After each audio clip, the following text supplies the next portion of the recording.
শুভ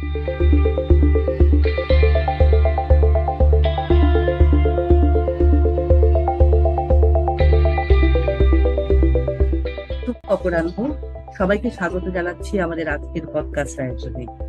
এখানে আমরা সেফগার্ডিং বিষয়ে দীর্ঘদিনের কাজের অভিজ্ঞতা রয়েছে এবং সেফগার্ডিং বিষয়টি নিয়ে চেঞ্জ মেকার হিসেবে যারা কাজ করছেন তাদের কাছ থেকে একটি সুনির্দিষ্ট বিষয়ে জানবো এবং তার অভিজ্ঞতার আলোকে আমাদের সেফগার্ডিং বিষয়ে জানাশোনার জায়গাটি আরো শানিত করার চেষ্টা করব। এই পডকাস্টটি প্রস্তুত করেছে সেফগার্ডিং রিসোর্স সাপোর্ট হাব, যেটি আরএসএইচ নামে পরিচিত। আপনারা অনেকেই শুনে থাকবেন। আরএসএইচ এর লক্ষ্য হচ্ছে মানবিক ও উন্নয়ন সেক্টরে কর্মরত সংস্থাগুলোকে যৌন শোষণ, নির্যাতন এবং যৌন হয়রানি প্রতিরোধে তাদের সেফগার্ডিং নীতি এবং অনুশীলনকে শক্তিশালী করতে সহায়তা করা। বিশেষত আমাদের নজর দেওয়া হয়ে থাকে ছোট এবং স্থানীয় সংস্থা সমূহের দিকে, যাদের হয়তো বিভিন্ন ধরনের রিসোর্সের ক্ষেত্রে সীমাবদ্ধতা রয়েছে। আজকে আপনাদের সাথে রয়েছি আমি Shahnaz Rahman, national representative RSH Bangladesh hub. আজকে আমাদের এপিসোডে আমরা সিএসও পরিচালিত অ্যাডভোকেসি কার্যক্রমে তরুণদের সম্পৃক্তকরণ এবং তাদের সেফগার্ডিং এই বিষয়টি নিয়ে আপনাদের সাথে কথা বলবো এবং আপনাদের সকলকে অনেক ধন্যবাদ জানাচ্ছি আমাদের সাথে যোগ দেওয়ার জন্য। আশা করি আজকের আলোচনা আপনাদের জন্য ফলপ্রসূ হবে। চলুন আর দেরি না করে আজকের আলোচনাটা শুরু করা যাক।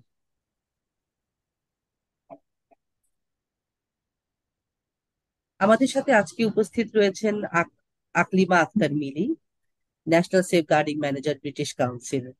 মিলি আপা, আপনাকে আমি স্বাগত জানাচ্ছি এবং আমাদের সাথে আজকে যোগ দেওয়ার জন্য কৃতজ্ঞতা জানাচ্ছি।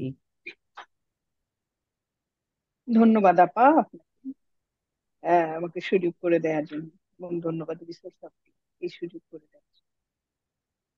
ধন্যবাদ আপা।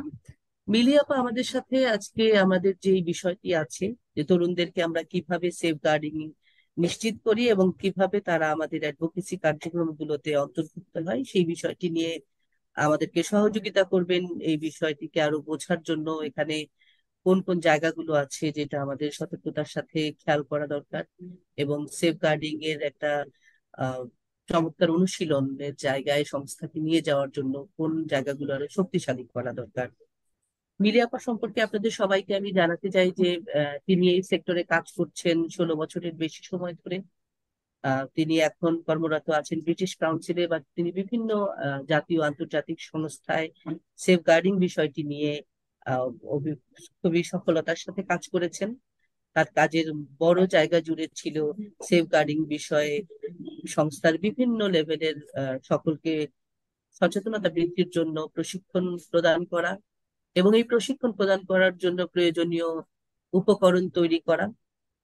তার একটি কাজের অন্যতম জায়গা আছে আমাদের হিউম্যান রিসোর্স ডেভেলপমেন্ট, যে প্রোগ্রাম গুলো আছে, হিউম্যান রিসোর্স যে সেকশনটা আছে, সেখানে কিভাবে সেফগার্ডিংটাকে মেন স্ট্রিমিং করা যায় এই বিষয়টি উনি খুব দক্ষতার সাথে করেছেন। এই বিষয়ে তার খুবই সুনির্দিষ্ট অভিজ্ঞতা রয়েছে। মিলিয়াপা সেফগার্ডিং ফান্ডার্স কোলাবোরেশন যে কমিউনিটি অফ প্র্যাকটিস আছে, বাংলাদেশে একটা গ্রুপ আছে, এই গ্রুপেরও মেম্বার এবং তিনি সেখানেও আসলে সহ সেফগার্ডিং বিষয়ে যে ইনিশিয়েটিভ গুলো জাতীয় পর্যায়ে হয়ে থাকে সেখানে তিনি গুরুত্বপূর্ণ অবদান রেখে থাকেন। তো এই জায়গা থেকে আমার প্রথম যে প্রশ্ন আপা আপনার কাছে, সেটি হচ্ছে যে এই তরুণরা আসলে কিভাবে অন্তর্ভুক্ত হয়। এই সিএসও দের তো বিভিন্ন ধরনের কার্যক্রম আছে, তো কোন কোন ধরনের কার্যক্রমে আপনি দেখেছেন যে তরুণরা অন্তর্ভুক্ত হয়ে থাকে এবং কিভাবে অন্তর্ভুক্ত হয়ে থাকে? আহ আবারও আহ, আহ, ধন্যবাদ রিসোর্স আপকে এবং শাহনাজ আপনাকে, এবং শুভেচ্ছা সবাইকে। আহ আসলে আপা খুব চমৎকার একটি প্রশ্ন দিয়েই শুরু করেছেন।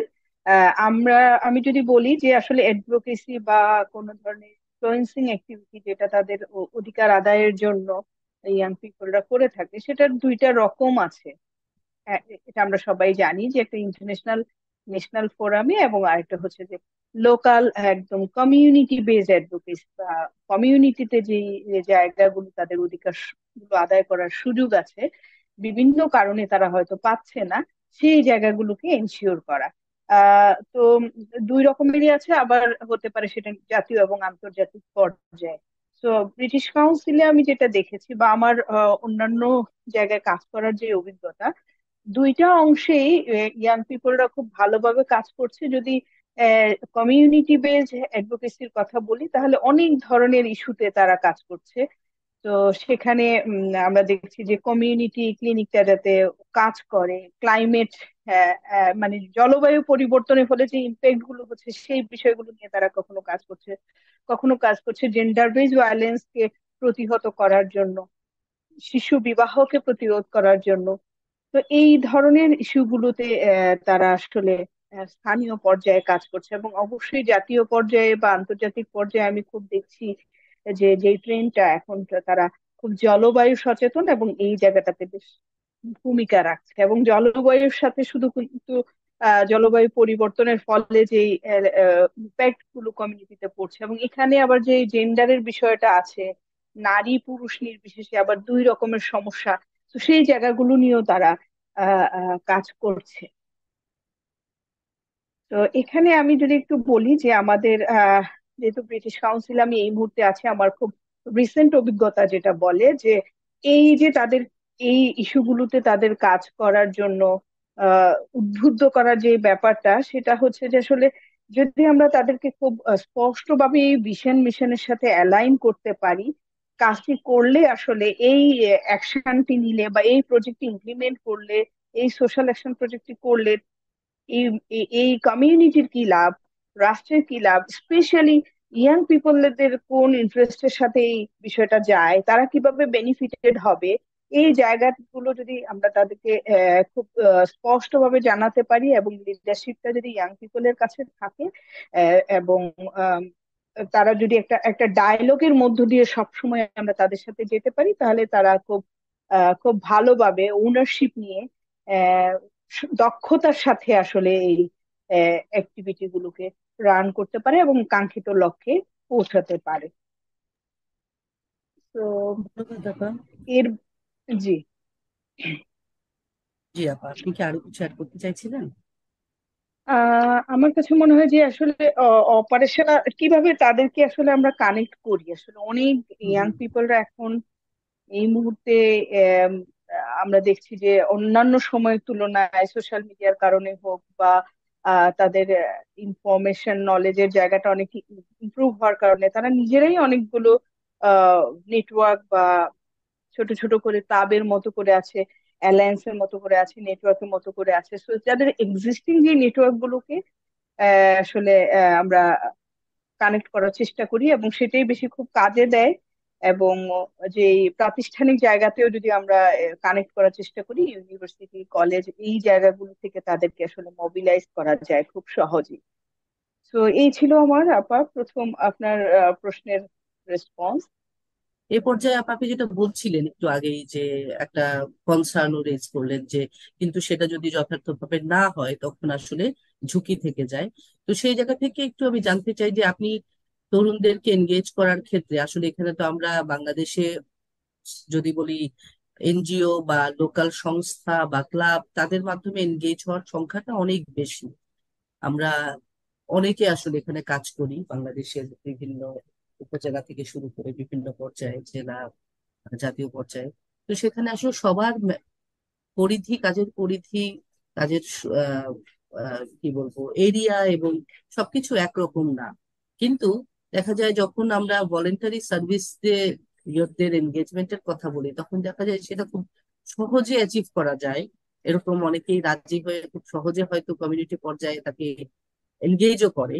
কিন্তু সেই এনগেজমেন্টটা আসলে সেই সম্পৃক্ত করাটা কতটা নিরাপদ আহ, বন্দোবস্ত রেখে করতে পারছি বা কতটা ঝুঁকি থেকে যাচ্ছে, এই জায়গা থেকে একটু জানতে চাচ্ছিলাম। আপনি কোন কোন জায়গা থেকে মনে করেন যে তাদের সাথে যে অন্তর্ভুক্ত করছি সেটা তাদের জন্য ঝুঁকি নিয়ে আসতে পারে বা কোনো ধরনের উদ্বেগ তৈরি করতে পারে? এরকম কোনো অভিজ্ঞতা বা কোনো কিছু যদি থাকে আমাদেরকে যদি শেয়ার করেন। আহ খুব চমৎকার প্রশ্ন আপা। আমি যদি বলি খুব রিসেন্ট সময়ে আমার একদম ইয়াং পিপলদের সাথে এবং আমাদের যারা সহযোগী সংগঠন আছেন তাদের সাথে রিগোরাস কিছু কনসালটেশনের অভিজ্ঞতা হয়েছে। তো সেই জায়গা থেকে, খুব প্র্যাকটিক্যাল জায়গা থেকে যদি আমি চ্যালেঞ্জ গুলো আপনাদের সাথে শেয়ার করি, তাহলে আমি বলবো যে আসলে যেমন পটেনশিয়াল আছে ইয়াং পিপলকে এঙ্গেজ করার, কিছু রিস্ক বা চ্যালেঞ্জ তো ডেফিনেটলি আছে যেটা ওরা ফেস করে। ইয়াং পিপলটা, আমি সেই জায়গাগুলোই বলবো, এবং তারপরে হয়তো আমি আসবো যে কি করে আমরা সেই জায়গাগুলো প্রিভেন্ট করতে পারি বা করছি আসলে।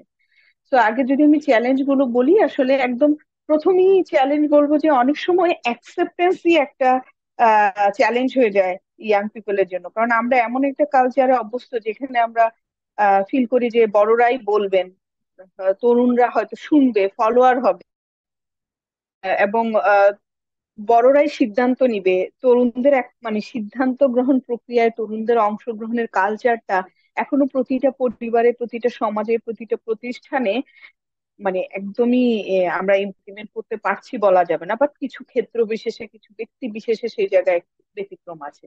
তো অনেক সময় শুরুতেই একটা অ্যাকসেপ্টেন্সের ধাক্কা খেতে হয় ইয়াং পিপলদের জন্য, যে ওরা আবার কি বলবে, ওরা আবার ওরাই বা কতটুকুন জানে। হ্যাঁ, তো এইরকম একটা ধাক্কা কিন্তু অনেক সময় অনেক জায়গায় পেতে হয়।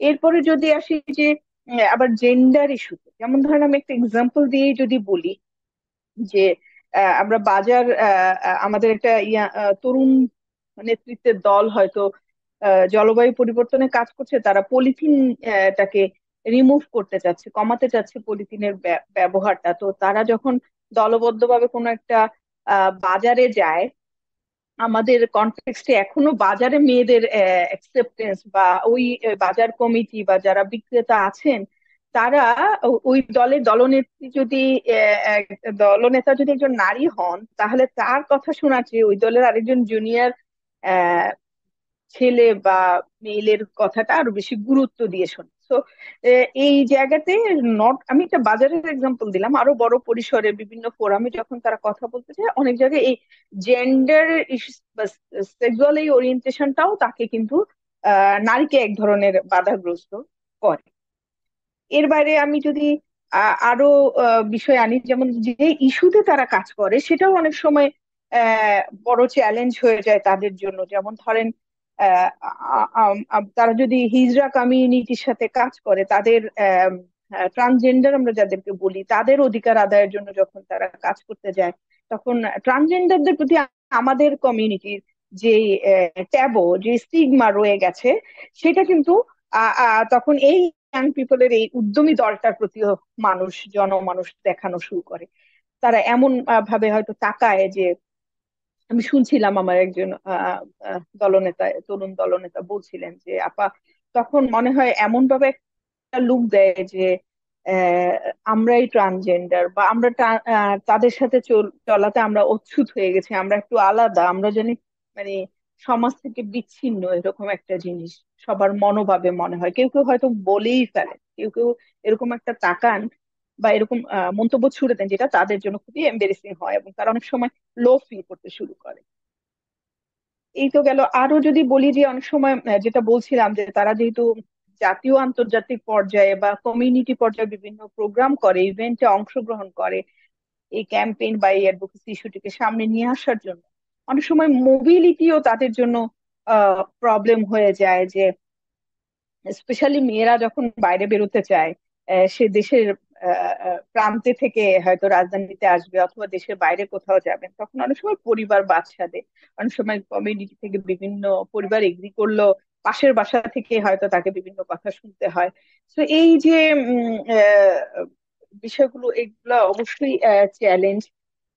আমি যদি বলি যে আমরা অনেক সময় দেখেছি যে আমাদের অভিজ্ঞতা, অনেক সময় রাজনৈতিক প্রতিহিংসার শিকার হয় ছেলেরা। আমি শুধু মেয়েদের প্রবলেমটা তো বললাম, ছেলেদের বেলায় এরকম হয় যে তারা যে এই যে, রাজনৈতিক হয়তো কেউ কোনো না কোনো মতভেদে বিশ্বাসী, তো so তার বিপরীত পক্ষ আবার তাদের এই যে এগিয়ে যাওয়া, তাদের যে একটা ইস্যুতে কাজ করা, কমিউনিটিকে মোবিলাইজ করার জন্য যে ড্রাইভ, সেই জায়গাটা আবার অন্য বিপরীত পক্ষ হয়তো ভালোভাবে নিতে পারে না, বা কখনো সেটা হয়তো ধরেন যে জলাশয় ভরাট নিয়ে ওরা কাজ করছে, তো এটা এগেনস্টে যায় কোনো ধরনের প্রভাবশালী বা রাজনৈতিক দলের। তো সেই জায়গায় তারা কিন্তু এক ধরনের হুমকির মুখে পড়ে যায়। এই তো আরো যদি আমি অ্যাড করি একসাথে, যদি আমি সমস্ত মানে আমার জানা মতে যে চ্যালেঞ্জ গুলোকে বলি, যে অনেক সময় আমরা সোশ্যাল মিডিয়াকে ব্যবহার করি যে কোনো ক্যাম্পেইনের জন্য বা অ্যাডভোকেসির জন্য। ইয়াং পিপলরাও তারা বিভিন্ন নেটওয়ার্কে যুক্ত হয় অনলাইনে।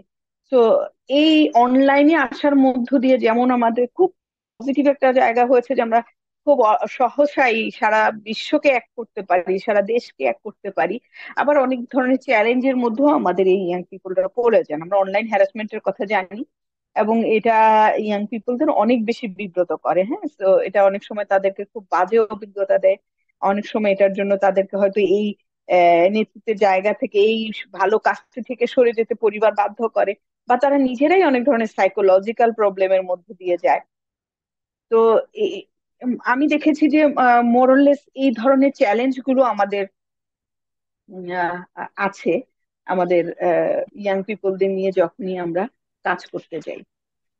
সেই চ্যালেঞ্জ গুলো খুবই বাস্তবিক, যে অভিজ্ঞতার আলোকে আপনি বলছিলেন। তো এরকম আপনি যে অভিজ্ঞতাগুলো বলছিলেন আপা, আমার পরবর্তী প্রশ্নটা হচ্ছে যে এনগেজমেন্ট গুলো বা অ্যাচিভমেন্ট গুলো খুবই লুক্রেটিভ, খুবই এক্সাইটিং আসলে দেখতে। এবং আমরা আমাদের প্রজেক্ট থেকে শুরু করি, সব জায়গায় সেটা খুব সুন্দরভাবে কিন্তু শেয়ার করি। কিন্তু এই যে পিছনের ঘটনাটা, আমার এখানে এনগেজ হয়ে তার জীবনটাই বদলে গেল কিনা, তার জীবনের প্রোগ্রেসটাও কোথাও আটকে গেল কিনা, বা ভয়াবহ কোনো আহ এই সহিংসতার শিকার হচ্ছে কিনা, এইটা প্রতিরোধে আমার কিরকম ব্যবস্থা আছে, বা কোথায় কি ধরনের ব্যবস্থা আপনি দেখেছেন যে আমাদের সংস্থাগুলোর আসলে আছে, সেটা একটু জানতে চাচ্ছিলাম। আহ আমাদের যদি একদম আমি এখানে একটু ব্রিটিশ কাউন্সিলের অভিজ্ঞতাটাকে একটু শেয়ার করতে চাই, এই কারণে যে আমি বলবো এটা একটা সিচুয়েশন, বাট সবাই আমরা এই অবস্থানে নাই, বাট শুরু হয়েছে ধারণাটা। যেমন আমি একটা যদি উদাহরণ দিই আপা, যে গণপরিবহনে বা পাবলিক ট্রান্সপোর্টে যৌন হয়রানি এই ইস্যু নিয়ে যখন আমরা কাজ করতে যাই, তখন আমরা আসলে চিন্তা করি কি ধরনের রিস্ক হতে পারে সেফ পার্টিসিপেশনের জন্য আমাদের ইয়াং পিপলদের জন্য, বা অন্যরা যারা এর সাথে ইনভলভ, বা প্রোগ্রাম পার্টিসিপেন্টের জন্য। তো এই জায়গাতে রিস্ক অ্যাসেস করাটা সবচেয়ে খুব জরুরি একটা বিষয়, এবং আমরা দেখেছি আমাদের যে সহযোগী সংগঠনগুলো সেটাকে প্রপারলি রিস্ক অ্যাসেস করেছেন এবং প্রয়োজনীয় মিটিগেশন অ্যাকশন নিয়েছেন। এই এক্সাম্পলটা আমি কেন টানলাম, যে যখনই আমরা এই ধরনের যৌন হয়রানি প্রতিরোধে কাজ করতে যাই, তখন একটা কেমন যেন একটা বিপক্ষ দল তৈরি হয়ে যায়, একটা অ্যাগ্রেসিভ গ্রুপ তৈরি হয়ে যায়। সো তখন ইয়াং পিপলদের নিরাপত্তা আমাদের সবার আগে বিবেচনার বিষয় হয়ে আসে। তো সেই ক্ষেত্রে আমরা কিভাবে চেষ্টা করেছি যে তাদের পার্টিসিপেশনটা নিরাপদ হোক, এবং যারা সার্ভাইভার আছেন তাদের নিরাপত্তা। তো সেক্ষেত্রে রিস্ক অ্যাসেসমেন্টের জায়গা থেকে আমরা যে কৌশলগুলো নিলাম, যে মিটিগেশন অ্যাকশন গুলো নিচ্ছি, সেটা হচ্ছে যে আপনার আইন প্রয়োগকারী সংস্থার সংশ্লিষ্ট ব্যক্তিবর্গ যারা আছেন তাদের সাথে আহ, এক ধরনের পরিচিতি পর্ব তৈরি করা, তাদের সাথে ডিসকাশন করা আমরা আসলে কি করতে চাই, আমাদের প্রজেক্টের লক্ষ্য গোল বোঝানো, ইয়াং পিপলদের সাথে এক ধরনের ব্রিজ তৈরি করে দেওয়া।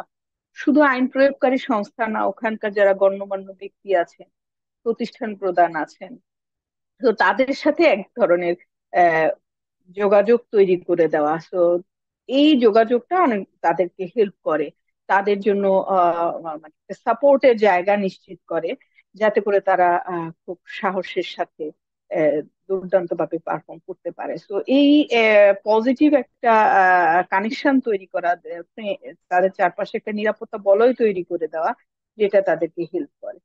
তো এই এই এই এই জায়গা ছাড়াও আমি বলবো যে আসলে আহ মোরলেস আমি আমাদের সব জাতীয় সংগঠনগুলো হয়তো এখন এই জায়গায় আমরা চলে এসেছি যে যখনই আমরা কোনো একটা প্রজেক্ট পেতে যাচ্ছি, তখন আসলে আমরা চেক করার চেষ্টা করি যে ওই সংগঠনগুলোর পলিসি কোড অফ কন্ডাক্ট আছে কিনা সেফগার্ডিং রিলেটেড।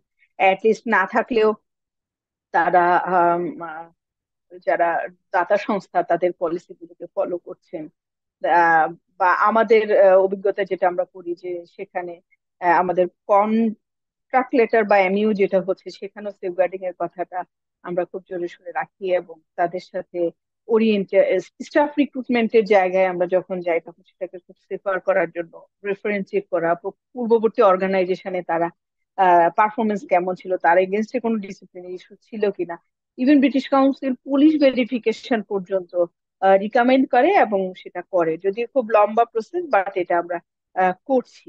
এর বাইরে যখন স্টাফরা অনবোর্ড হয়ে যায় তাদের ওরিয়েন্টেশন ট্রেনিং এবং সেটা অনলাইন অফলাইন দুই ভাবেই, এরপরে একটা রিপোর্টিং মেকানিজম অর্গানাইজেশন ওয়াইজ তাদের মতো করে তৈরি করা। তো এবং যে কোনো ইস্যু আসলে সেটাকে একদম দ্রুততার সাথে কেস ম্যানেজ করা। তো এই এর বাইরে আমি যেটা খুব জোর দিয়ে বলতে চাই যে আসলে এগুলো দাতা সংস্থার পক্ষ থেকে সব অর্গানাইজেশনের সাথে করা হয়, বাট আমি খুব জোর দিব যে কালচার ডেভেলপ করা।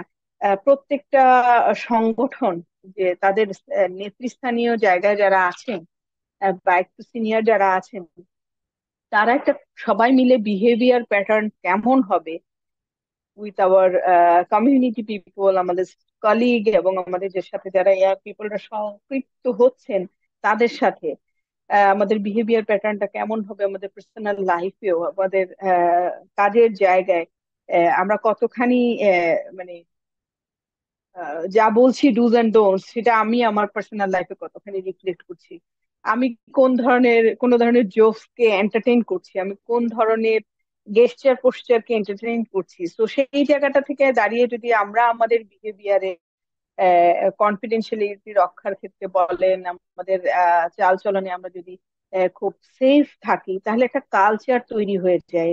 ইয়াং পিপলরা এই মেসেজটা পেয়ে যান যে আসলে কতখানি ডিগনিটি দিয়ে একজন আরেকজনের সাথে কথা বলবো, কিভাবে রেসপেক্ট করবো একজন আরেকজনকে, একজনের নিরাপত্তাটা কত বেশি ইম্পর্টেন্ট।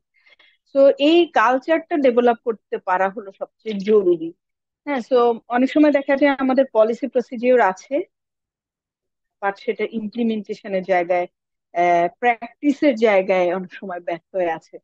তো আমি ইনি নাচেও যদি বলি আপা যে আসলে আইডিয়াল সিচুয়েশন হচ্ছে যে যে কথাগুলো আমি বললাম, যে সেই কাজগুলো করে যাওয়া, যে প্রত্যেকটা ইভেন্টের আগে পুরো প্রোগ্রামের জায়গায় দাঁড়িয়ে আমাদের রিস্ক অ্যাসেস করা এবং সেই জায়গায় মিটিগেশন অ্যাকশন গুলো রাখা, এবং অন্য যে কথাগুলো বললাম যে পলিসি থাকবে সেটাকে থাকলেই শুধু হবে না, সেটাকে একদম লোকাল ল্যাঙ্গুয়েজে কন্টেক্সচুয়ালাইজ করে আহ, আমাদের স্টাফদেরকে কমিউনিটিকে অ্যাওয়্যার করা, ইয়াং পিপলদের অ্যাওয়্যার করা, এবং সব সময় মান্থলি মিটিং এর মধ্যে সেটাকে বা বিভিন্ন মিটিং এ বিভিন্ন ফোরামে বলা, রিফ্রেশ করা, একদম কংক্রিট কোনো একটা ফোন নাম্বার বলেন, ইমেল আইডি বলেন, বক্স বলেন, যেটাই কাজ করে, যে জায়গায় রেজিস্টার বলেন, সেই জায়গায় সেরকম একটা কমপ্লেন মেকানিজম থাকা, এবং এই মেকানিজমের থ্রুতে যে এই কমপ্লেন গুলো আসবে সেটাকে খুব পজিটিভলি, খুব অল্প সময়ের মধ্যে, খুব দ্রুততার সাথে, খুব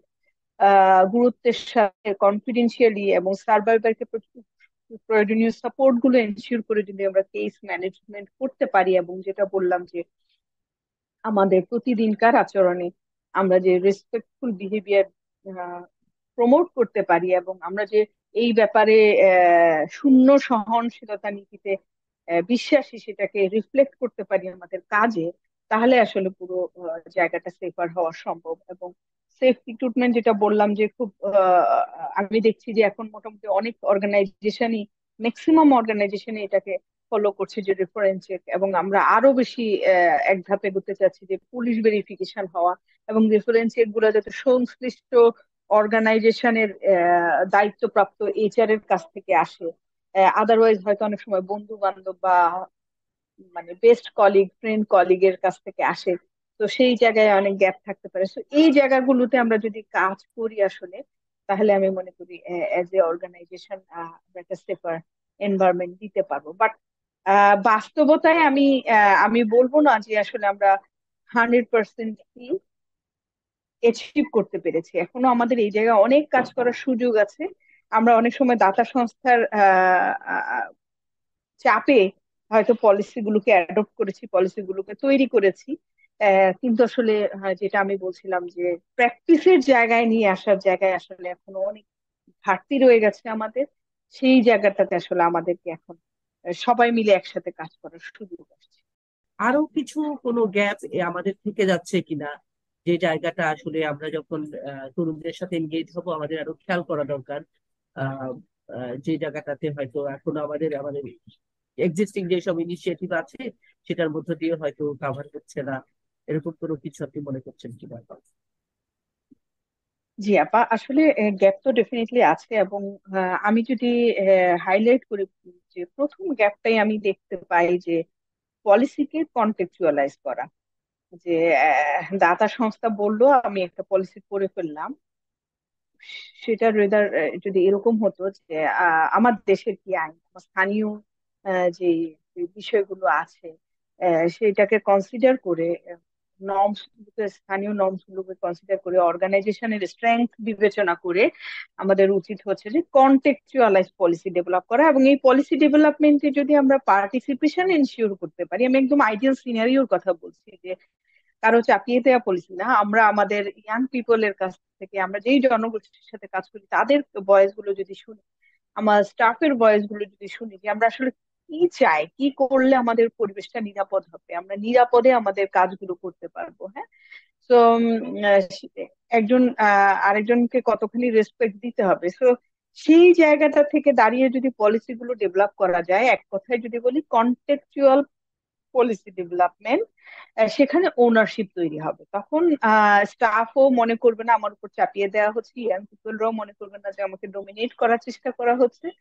তো তারা যেই ধরনের বিহেভিয়ার অন্যের কাছ থেকে এক্সপেক্ট করে, ডেফিনেটলি তো তারাও সেই বিহেভিয়ারটাই করা উচিত অন্যের জন্য। তো এই জায়গায় যে যদি আমরা পলিসি গুলোকে রিভাইজ করতে পারি, একটা সংগঠনের নিজের শক্তির জায়গা থেকে, ক্যাপাসিটির জায়গা থেকে, তো সেই ক্ষেত্রে আমি মনে করি যে এটা খুব ফ্রুটফুল হবে পলিসি ইমপ্লিমেন্টেশনের জায়গায়। অনেক সময় আবার দেখছি যে পলিসি আছে কিন্তু সেটা আদৌ কোথায় আছে হয়তো এক্সিকিউটিভ ডিরেক্টর জানেন, অথবা সিনিয়র দু একজন জানেন, সেটা অ্যাভেলেবেল না সবার কাছে। আবার যদিও আমরা অ্যাভেলেবেল করেছি, হয়তো ওয়েবসাইটে আছে, কিন্তু সেটা লোকাল ল্যাঙ্গুয়েজে না, সব কমিউনিটিকে রিচ করে না। তো সেই জায়গাগুলোতে আমি বলবো যে এটাকে অ্যাভেলেবেল করা যতটা সম্ভব স্থানীয় ভাষায়, যা আমাদের অ্যাটলিস্ট জাতীয় ভাষায়। তো বাংলায় ট্রান্সলেট করতে পারি। কখনো কখনো আমরা দেখছি যে আমরা যখন আদিবাসী জনগোষ্ঠীর সাথে কাজ করি, সেখানে হয়তো আরেক ধরনের ট্রান্সলেশন দরকার হতে পারে তাদের ভাষায়, যতটা আমি বলবো যে স্থানীয় ভাষায় নিয়ে যাওয়া যায়। এরপরে আমি আরেকটা জিনিস এখানে হাইলাইট করতে চাই, আমরা এখনো সবাই মিলে সেফগার্ডিং এর অ্যাওয়ারনেসটা নিয়ে খুব ব্যস্ত আছি আমাদের স্টাফদের মধ্যে। হয়তো আমাদের প্রোগ্রাম পার্টিসিপেন্ট, খুব ইমিডিয়েট প্রোগ্রাম পার্টিসিপেন্ট, স্পেশালি ইয়াংদের সাথে, বাট এটাকে আরো ওয়াইডার জায়গায় নেওয়ার দরকার আছে। কারণ হচ্ছে যে যদি আমি ইয়াং পিপল নিয়েই কথা বলছি, ইয়াং পিপলরাই অ্যাডভোকেসি করতে গেলে বিভিন্ন স্টেক হোল্ডারের কাছে কিন্তু যাচ্ছে, তাকে যেতে হয় কাউন্সিলরের কাছে বা ইউনিয়ন পরিষদের মেম্বারের কাছে, তাকে যেতে হয় যুব উন্নয়ন অধিদপ্তরের কাছে বা সমাজসেবা অফিসারের কাছে, তাকে যেতে হয় একদমই গ্রামীণ জনগোষ্ঠীর জায়গায়, বা অথবা স্থানীয় মোড়ল যিনি আছেন তার সাথে কথা বলতে হয়, তাকে থানা পুলিশের কাছেও যেতে হয় বিভিন্ন ইস্যুতে যখন তারা কাজ করে, তাকে বিভিন্ন প্রতিষ্ঠানে যেতে হয়, সেটা মন্দির, মসজিদ, স্কুল, কলেজ। তো এই জায়গাগুলোতে যারা দায়িত্ব বাহক আছেন, আসলে সেফগার্ডিং তাদের সাথে কথা বলা, সেফগার্ডিং ইস্যুতে তাদের সাথে কথা বলা দরকার, কমিউনিটির সাথে কথা বলা দরকার, যাতে করে একটা মাস অ্যাওয়ারনেস তৈরি হয়। তো এটা অনেক বড় একটা জায়গা, হয়তো ভবিষ্যতে আমাদের যারা দাতা সংস্থা আছেন, তারা যারা জাতীয় আন্তর্জাতিক পর্যায়ের এনজিও কাজ করছেন, তারা সেই জায়গাটাতে ফোকাস দিতে হবে আসলে। তাহলে আসলে আমরা ওভারঅল এনভায়রনমেন্টটাকে সেফার করতে পারবো। এর বাইরে আমি যদি বলি যে অনেক সময় এই যে এতগুলো বিষয় বললাম, তো এগুলোকে ইমপ্লিমেন্ট করতে গেলে আসলে রিসোর্স দরকার, সেটা হিউম্যান রিসোর্স বলি, সেটা ফাইন্যান্সিয়াল রিসোর্স বলি, টাইম একটা অ্যালোকেট করা দরকার বা আমাদের পুরো প্রজেক্ট সাইকেলের মধ্যে বা প্রোগ্রামের মধ্যে।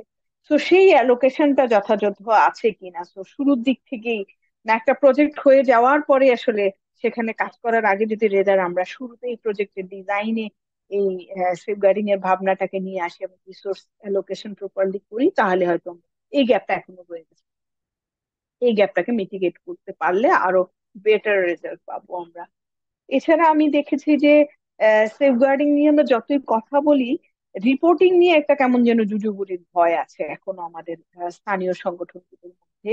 সেটা হয়তো আমাদেরও আসলে দায় নিতে হবে কিছুটা, কারণ আমরা সেভাবে আসলে তাদেরকে বোঝাতে সক্ষম হইনি। কারণ রিপোর্টিং মানে অনেকে মনে করেন যে কারো চাকরি চলে যাবে, রিপোর্টিং মানে আমরা মনে করি এটা আমাদের বেড পারফরমেন্স, আমাদের প্রজেক্ট চলে যাবে।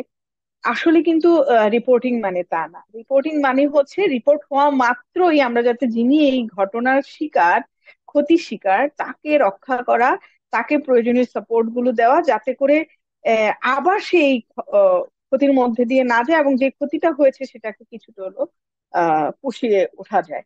এর বাইরে আমি যেটা বলবো যে প্রত্যেকটা কেস থেকে আসলে লার্ন করা, যে জায়গাটা আমরা মিস করি, যে আসলে কেন এটা হলো, এর পেছনে কি রিজন গুলো ছিল। সো অর্গানাইজেশনকে আরো নতুন করে কি ভাবতে হবে, কোন চেক পয়েন্টটা বসালে আসলে আমাদের এই প্রজেক্টে এই ঘটনাটা ঘটতো না।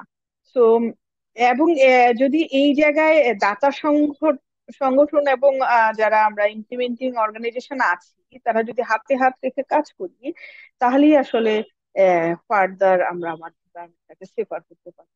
তো এখানে আসলে কোনো রক্তচক্ষু ভয় দেখানোর কিছু নাই যে প্রজেক্ট চলে যাবে আপনার। ব্যক্তি চাকরি যেতেই পারে। প্রজেক্ট চলে যায় কখন, যখন অর্গানাইজেশন প্রপারলি সেটাকে রেসপন্স না করে।